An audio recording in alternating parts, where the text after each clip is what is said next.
Hello children, welcome to Litfields. I am Hasini Disanayaka and today we are going to learn another poem from our appreciation of English literary text. Today we are going to talk about a poem of humor. අපි අද කතා කරන්න යන්නේ පුතේ humor කියන theme එකේ අර්ථය තියෙන අපිට hina වෙන්න පුළුවන් අපි හරි funny poem එකක් ගැන. So today we are going to talk about the poem Upside Down by Alexander Kushner. Alexander Kushnerගේ Upside Down කියන poem එක තමයි අද අපි කතා කරන්න යන්නේ. So first we are going to recite the poem. Then after that we are going to learn and analyze this poem with the themes and techniques. අද මුලින්ම අපි පුතේ මේ poem එක recite කරනවා. ඊළඟට අපි බලමු themes and techniques වලට අනුව කොහොමද අපි අපේ English literature paper එකට හරි answer එකක් ලියන්නේ කියලා.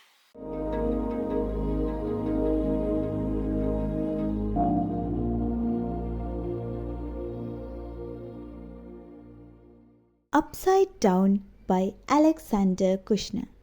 Translated by Margaret Bettin. Once there lived an upside down who was the talk of all the town. If he was told to turn to right, he turned to left out of spite. If he went sailing in a boat, no one could make him understand why he seemed to be afloat and what had happened to the land. He read his letters backside 4 and wrote his letters backside 4. So if a ton was to be read, he read it not the dunderhead. All his life he was afraid to cross a bridge. He'd always wait, unless the water was too deep or the embankment was too steep. He went into a restaurant. The waiter said, "What do you want?" He said, "I like a pair of socks with clocks on them and in a box." The circus came to town one day. Of course, he went without delay. And everyone said Upside Down was funnier than the circus clown. Just yesterday, the postman brought a letter to him from his aunt. Shall I read it? Perhaps I ought. Perhaps I will. Perhaps I can't. He eyed it this way, eyed it that. Then he stuck it in his hat. His auntie wrote, "Dearest boy, all you do is to annoy. Wearing flannels when it's hot, going naked when it's not. You must behave as others do if they are to have respect for you." Okay, that is the poem. So now we are going to find out the meaning of this one and we are going to analyze it with the themes and techniques. Once there lived an upside down. මේ පළවෙනි line එකෙම පුතේ අපිට writer නැත්නම් පොයට් idea එකක් දෙනවා මේ කතා කරන්න යන කෙනා ගැන. මේන් කැරක්ටර් එක ගැන අපිට අයිඩියා එකක් දෙනවා. He is an upside down. Okay? එයාගේ name එක තමයි නැත්නම් එයා upside down කෙනෙක්. That is an oxymoron නේද? විරුද්ධ words දෙකක් use කරලා තියෙනවා පුතේ. Once there lived an upside down who was the talk of all the town. මේ මුළු town එක පුරාම කතා වෙන කෙනා තමයි පුතේ මේ upside down කියන කෙනා. මේ upside down හැම දෙයකම එතකොට විරුද්ධ දේ වෙන්නේ නැති කරනවා. අපි poem එක කියවන ගමන් බලමු මේ ඇත්තටම upside down කියන කෙනා මොන වගේ කෙනෙක්ද නැත්නම් කවුද කියලා. Who was the talk of all the town? මෙයා ගැන තමයි මුළු town එකම කතා වෙන්නේ. අපි දන්නවනේ පුතේ අද සමාජයේ ගත්තත් මිනිස්සු ජනප්‍රිය වෙන්න එක එක දේවල් කරනවා නේද? හොඳ දේවල්, නරක දේවල්, විකාර දේවල් නේද? තමන් ජනප්‍රිය වෙන්නේ තමන්ව ටවුන් එක පුරාම කතා කරව ගන්න එක එක විවිධාකාර දේවල් කරනවා. එයාලා හිතනවා මිනිස්සු තමන්ව දැනගන්න එක තමයි හොඳම දේ නේද? මිනිස්සු තමන්ව මොනවා හරි විදියකින් නරක හෝ හොඳ විදියකින් දැනගන්න එක තමයි හොඳම දේ කියලා නේද? එතකොට මේ upside down කියන්නේ තන්නේ ඒ වගේ කෙනෙක්. එයාව ටවුන් එකේ ජනප්‍රිය වෙලා තියෙන්නේ, එයාව ප්‍රසිද්ධ වෙලා තියෙන්නේ පුතේ හොඳ කෙනෙක් විදියට නෙමෙයි. එයා හරි ෆනි නේද? එයා අප්සයිඩ් ඩවුන් නිසා තමයි මේ මුළු ටවුන් එකම එයා ගැන කතා කරන්නේ. අපි බලමු. If he was told to turn to right, he turned to left out of spite. එයාට දකුණට හැරෙන්න කිව්වොත් මොකද පුතේ එයා කරන්නේ? එයා හැරෙන්නේ වමට. එයා හැමදේම කරන්නේ එහෙනම් අනිත් පැත්ත නේද? He's really an upside down. උඩ බලන්න කිව්වොත් බිම බලන කෙනෙක් තමයි මේ upside down කියන කෙනා කියන්නේ. දැන් එතකොට මෙයා ටවුන් එකම talk of all the town. මෙයා ගැන ටවුන් එකම කතා කරන එක හරි හොඳ දෙයක්ද පුතේ? නෑ නේද? එයා ගැන ටවුන් එකම කතා කරන්නේ හරි funny කෙනෙක් විදියට, විහිළු කෙනෙක් විදියට නේද? Next stanza. If he went sailing in a boat, no one could make him understand why he seemed to be afloat and what had happened to the land. දැන් එයා සේල් කරන්න ගියොත් නේද? බෝට් එකක ගියොත් කාටවත් එයාට තේරුම් කරලා දෙන්න බෑලු ඇයි එයා මේ වතුරේ පාවෙන්නේ නේද? ලෑන්ඩ් එකට මොකක්ද උනේ? ලෑන්ඩ් එක නැතුව ඇයි එයා මේ වතුරේ ඉන්නේ කියන එක තේරුම් කරන්න කාටවත් බෑලු. ඒ කියන්නේ එයා මෝඩ කෙනෙක් නේද පුතේ? එයාට ඒකවත් තේරුම් ගන්න බැරි තරම් මෝඩ කෙනෙක් තමයි මේ upside down කියලා කියන්නේ. He read his letters backside for and wrote his letters backside for. So if a ton was to be read, he read it not the dunderhead. දැන් මොකද උනේ පුතේ? එයාට කිව්වොත් ටොන් කියන එක ලියන්න කියලා එයා ලියන්නේ එක backward. අනිත් පැත්තට not කියලා නේද? අකුරු ටික ඔක්කොම අනිත් පැත්ත හරවලා තමයි ලියන්නේ. එයා read කරන්නේත් අනිත් පැත්තට, එයා write කරන්නේත් අනිත් පැත්තට. එතකොට මෙතන word එකක් use කරලා තියෙනවා the dunderhead. stupid man කියන එක නේද? මෝඩ මිනිස්සෙක් කියන එක. එතකොට එයා කොච්චර මෝඩ කෙනෙක්ද කියන එක තමයි පුතේ මේ poem එක පුරාවටම writer කියන්න හදන්නේ. එයාට boat එකක යද්දි වතුරෙත් ගොඩබිමෙත් තියෙන වෙනස අඳුර ගන්න බෑ. එයාට හරියට read කරන්න බෑ. එයා backward read කරන්නේ, write කරන්නේ backward නේද? එයා හරි stupid character එකක් කියන එක තමයි මේ writer කියන්නේ. All his life he was afraid to cross a bridge. He'd always wait unless the water was too deep or the embankment was too steep. එයා හැම වෙලෙම බයයිලු පුතේ බ්‍රිජ් එකකින් යන්න. පාලමකින් යන්න බයයිලු. ඉතින් පාලමක් තියෙන රිවර් එකක් වුණත් මෙයා මොකද කරන්නේ? He wait. එයා පාලමෙන් යන්නේ නෑලු, වතුරේ බැහැලලු යන්නේ. වතුර ගැඹුරු නැත්නම්, ඉවුර උස නැත්නම් මෙයා පාලමෙන් කවදාවත් යන්නේ නැහැලු. යන්නේ වතුරේ බැහැලලු.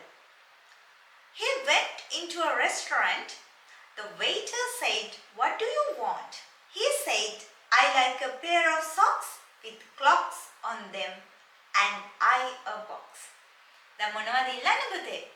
මෙයා රෙස්ටුරන්ට් එකකට ගිහිල්ලා වේටර්ගෙන් සාමාන්‍යයෙන් ඔයාලා රෙස්ටුරන්ට් එකකට ගියාම මොනවද ඉල්ලන්නේ? අපි ඉල්ලන්නේ a meal නේද? අපිට කන්න පුළුවන් දෙයක් නේ. But this upside down, when he went to a restaurant, he asked for socks and clock. Socks with a clock. Clock එකක් තියෙන socks තමයි ඉල්ලන්නේ නේද? බලන්න මෙතන right මේ humor එක වැඩි කරන්න මොන rhythm එකක් දෙන්න මේ poem එකට use කරලා තියෙනවා පුතේ alliterations and assonance නේද? අපිට මෙතන ගන්න පුළුවන් socks with clocks. අපේ humor එක වැඩි කරන්න මේකට rhyme එකක් නැත්නම් rhythm එකක් දීලා තියෙනවා. The circus came to town one day. Of course he went without delay. And everyone said upside down was funnier than the circus clown. දැන් අපි දන්නවා පුතේ circus එකක් ගත්තම ඒකේ ඉන්නවා clown කෙනෙක් නේද? එයා තමයි අපිට circus එක අතරතුර hina යන දේවල් කරන්නේ. hina ගස්සන්නේ නේද? ඒ විහිළු කරන්නේ මෙන්න මේ clown. But after this circus, everyone says that the upside down is funnier than this clown. මේ circus එකේ ඉන්න practice අපිව හිනස්සන්නම practice වෙන clown ටත් වඩා පුතේ මේ upside down කරන වැඩවලට අපිට hina යනවා කියලා නේද?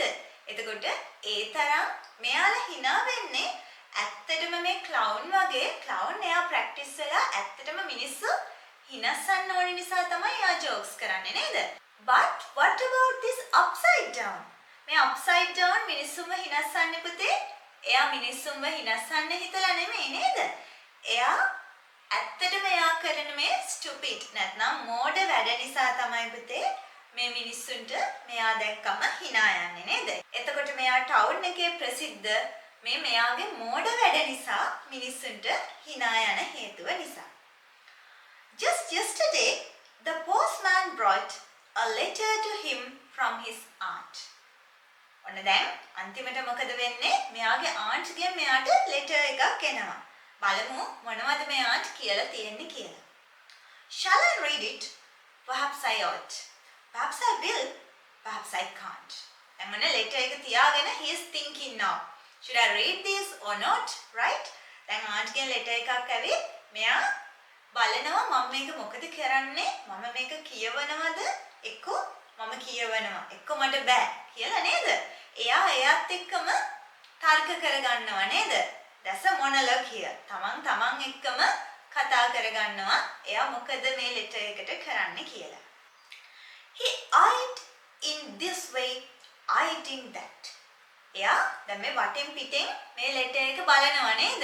letter එක open කරන්නේ හරි බයෙන් letter එක open කරන්නේ නැහැ. මුලින්ම eyed in this way and that way. දැන් දෙපැත්තෙන් චුට්ට ඇහැ දාලා බලනවා මොකද්ද මේ letter එකේ තියෙන්නේ කියලා. Then he stuck it in his hat. දැන් මේ letter එක මොකද එයා කරන්නේ පුතේ? අපි නම් letter එකක් ආවම මොකද කරන්නේ? Normally we open the letter and read it, right? That is the normal way what we do. But this upside down is different from us. You remember, right? So he's now thinking what I'm going to do with this letter. Perhaps I read it or I can't, right? Then he's eyed it.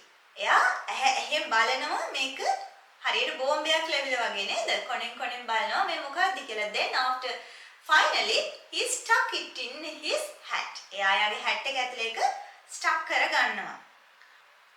His auntie wrote, "Dearest boy, all you do is to annoy." දැන් එයා හිතන් ඉන්නවා එයා හරි famous කෙනෙක් කියලා නේද? මිනිස්සු අතර හරි famous කෙනෙක් කියලා නේ එයා හිතන් ඉන්නේ. First lines වලින් අපි කතා කරා එයා ගැන මුළු town එකම කතා වෙනවා කියලා නේද? Who was the talk of all the town? එයා ගැන තමයි මුළු town එකම කතා වෙන්නේ. But here his auntie wrote, "Dearest boy, all you do is to annoy." ඔයා මේ කරන හැමදේම මොකක් වෙනවද කරන්නේ? හරි annoying නේද? හරි කරදරකාරී නේද? හරි හොඳ දේවල් නෙමෙයි. හරි මෝඩ මිනිස්සෙක් මිනිස්සුන්ට විහිළුවක් වෙච්ච මිනිස්සෙක් නේද? මිනිස්සු එයාගේ දිහා බලලා hina වෙන මිනිස්සෙක් නේද? We can't be respected with that attitude. A attitude එකත් එක්ක අපිට මිනිස්සුන්ගේ respect එක ගන්න පුළුවන්ද? අපි ඒ මිනිස්සු අපේ දිහා බලන්නේ, අපි ගැන කතා කරන්නේ, අපි ගැන හරි මෝඩ, හරි ඒ විදියට දාලානේ කතා කරන්නේ. ඉතින් එහෙම වෙලා අපි ප්‍රසිද්ධ වුණාට වැඩක් නැහැ. බලමු. Wearing flannels when it's hot. hot දවසට දාඩිය දවසට පුතේ අපි බලන්නේ හරි සැහැල්ලු ඇඳුමක් ඇඳගෙන ඉන්න නේද? අපි තවත් ඔතාගෙන ice caps දාගෙන flannels ඔතාගෙන අපි එහෙම ඉන්නේ නැහැ නේද? එතකොට දාඩිය දවසට when it's hot what he is doing? The upside down he is wearing flannels and going naked when it's not. දැන් hot දවසට flannels ඇඳගෙන ඉන්න කෙනා මොකද කරන්නේ පුතේ? hot නැති දවසට if it is cold සීතලයි නම් එයා මොකද කරන්නේ? ඇඳුම් නැතුව ඉන්නවලු නේද? එතකොට එයා ඇත්තටම upside down ඇත්තටම මිනිස්සුන්ගේ හිනාවට ලක් වෙන කෙනෙක්. You must behave as others do if they are to have respect for you. ඔයාට respect කරන්න නම් මිනිස්සු නේද? ඔයාට මිනිස්සු respect කරන්න නම් ඔයා අනිත් අය වගේ හැසිරෙන්න ඕන. සාමාන්‍ය කෙනෙක් වගේ හැසිරෙන්න ඕන නේද පුතේ? සාමාන්‍ය කෙනෙක් means අපි මෝඩ වැඩ කරලා ජනප්‍රිය වෙන්න වැඩක් නැහැ නේද? අපි අනිත් මිනිස්සු කරන දේ විරුද්ධ දේ කරලා මෝඩෙක් වගේ සමාජයට ගිහින් අපි ජනප්‍රිය වුණාට අපේ ගැන ටවුන් එකක්ම කතා කළාට වැඩක් නැහැ නේද පුතේ? ඒක තමයි කියන්නේ. But here we have a hidden fact. මෙතන පොඩි hidden fact එකක් තියෙනවා පුතේ. ආන්ට් මේ හැමදේම ලියලා තිබුණත් ආන්ට්ගේ මේ උපදේශ ටික මෙයා කියවනවද? Then he stuck it in his hat.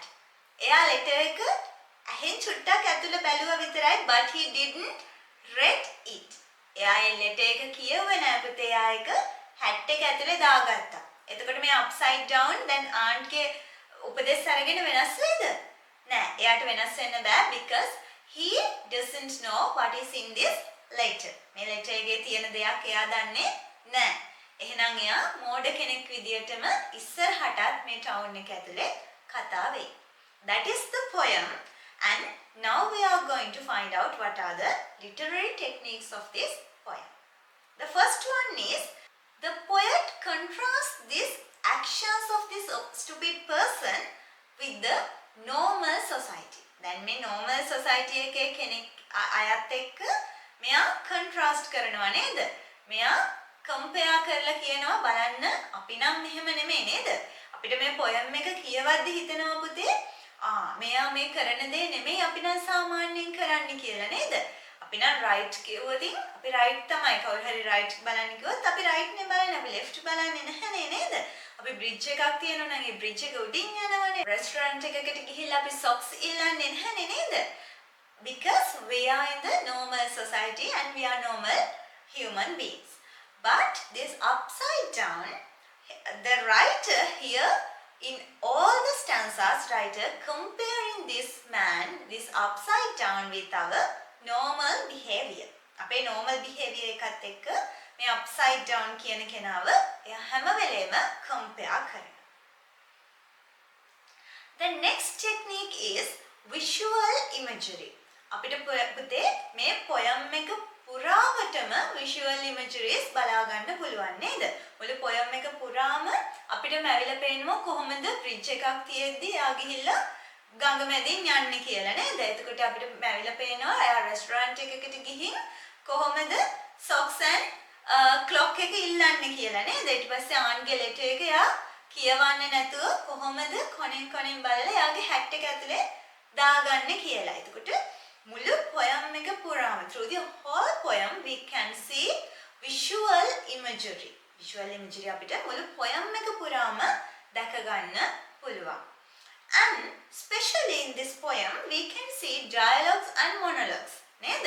මේක පුතේ dramatic විදියට නැත්නම් narrative style එකෙන් ලියලා තියෙනවා. writer narrative style එකෙන් තමයි ලියලා තියෙන්නේ. මේ third person narrator කෙනෙක් විදියට writer ඉඳගෙන මේ upside down කියන කෙනා ගැන අපිට විස්තර කියනවා. මේ විස්තර කියන ගමන් පුතේ මේ writer මේක story එකක් වගේ මේ poem එක ඇතුළට add කරනවා dialogues and monologues නේද?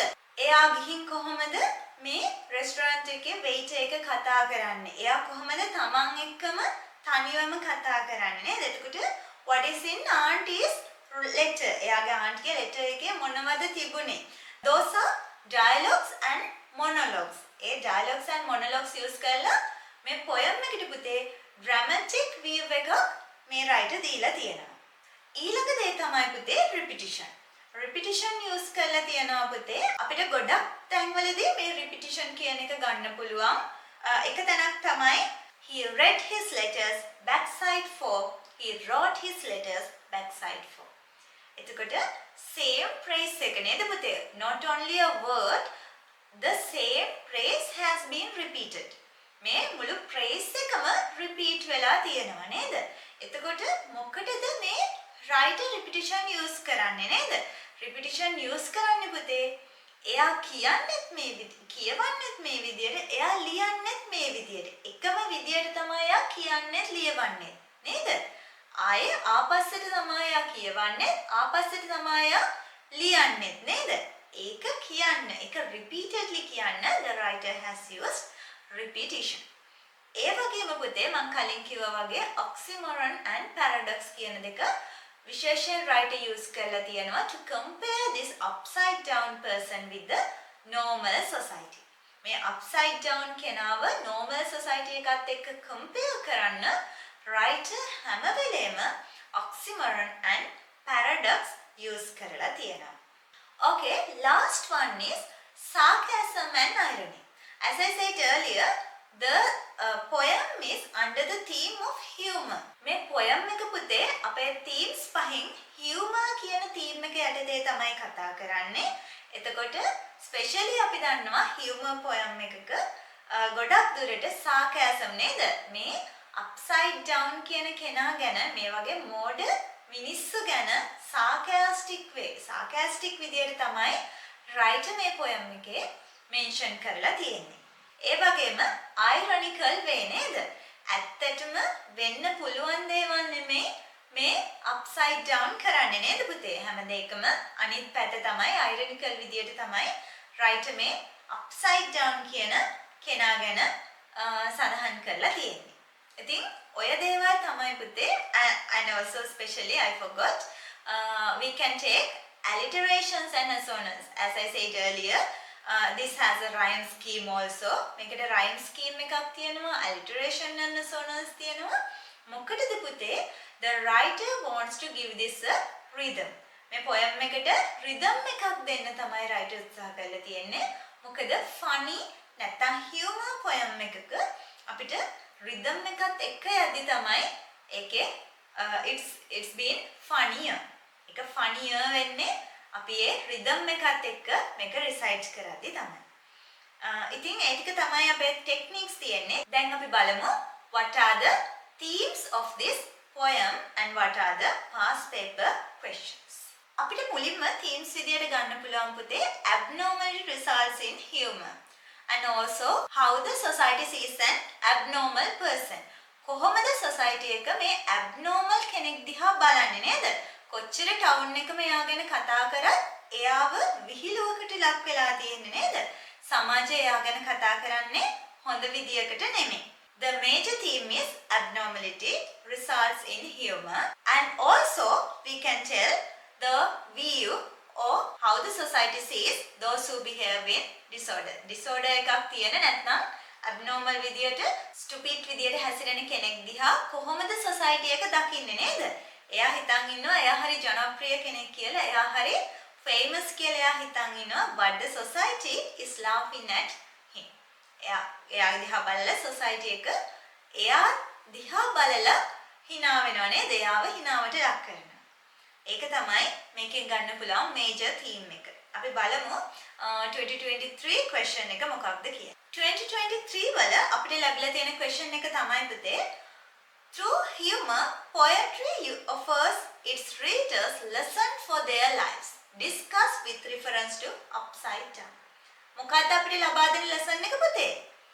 If all the town is talking about you, even if the whole town is talking about you, if you are acting like a stupid, ඔයා stupid කෙනෙක් විදියට නම් හැසිරෙන්නේ, ඔයා ඒකෙන් නම් මිනිස්සුන්ගේ ජනප්‍රියතාවය නැත්තම් ඔයා famous වෙන්න හිතන් ඉන්නේ stupid වැඩ වලින් නම් ඇත්තටම මිනිස්සු ඔයාව ආදරෙන් නෙමෙයි ඔයාව ජනප්‍රිය වෙන්න පුතේ ඔයාගේ මෝඩ වැඩවලට නේද? එතකොට අපි ජනප්‍රිය වෙන්න ඕනේ අපි මිනිස්සුන්ගේ respect එක දිනාගෙන අපි හොඳ විදියට තමයි අපි මිනිස්සු අතර නැත්තම් අපේ society එකේ අපි famous වෙන්න ඕනේ නේද? We don't have to be stupid to be famous in the society. අපි stupid වෙලා අපි මෝඩ විදියට කොහොම හරි famous වෙන එක නෙමෙයි අපේ කාර්ය වෙන්න ඕනේ. ඉතින් මේක modern society එකට නේද? අපේ ඇත්තටම දැන් තියෙන today society එකට හරියටම ගැලපෙන poem එකක්. අපිට දැන් TikTok තියෙනවා, social media නේද? මේ social media වලින් අපි ප්‍රසිද්ධ වෙන්න හදන්නේ මොන ක්‍රමයකටද කියන එක අපි ආයෙත් හිතන්න ඕනේ. හරි. ඉතින් අපේ ජීවිතේට ලස්සන lesson එකක් දෙන poem එකක් තමයි මේක. ඉතින් ඒ වගේම අපේ question එකේ අහලා තියෙන්නේ මොකක්ද අපේ ජීවිතේට මේ poem එකෙන් ලැබෙන lesson එක කියලා. So I think you can explain how this poem gives us a big lesson through this humor simple poem. මේ simple humor poem එක ඇතුලේ අපිට ලොකු ස්ටෝරි එකක් ලොකු කතාවක් දෙන්නේ කොහොමද කියන එක හරියට ඔයාගේ ආන්සර් එක ඇතුලේ explain කරගන්න පුළුවන් වෙයි කියලා හිතනවා. ඉතින් if you have any questions, you can comment below, you can ask me. So don't forget to mention what you want next as my next video. So till we meet again, goodbye children.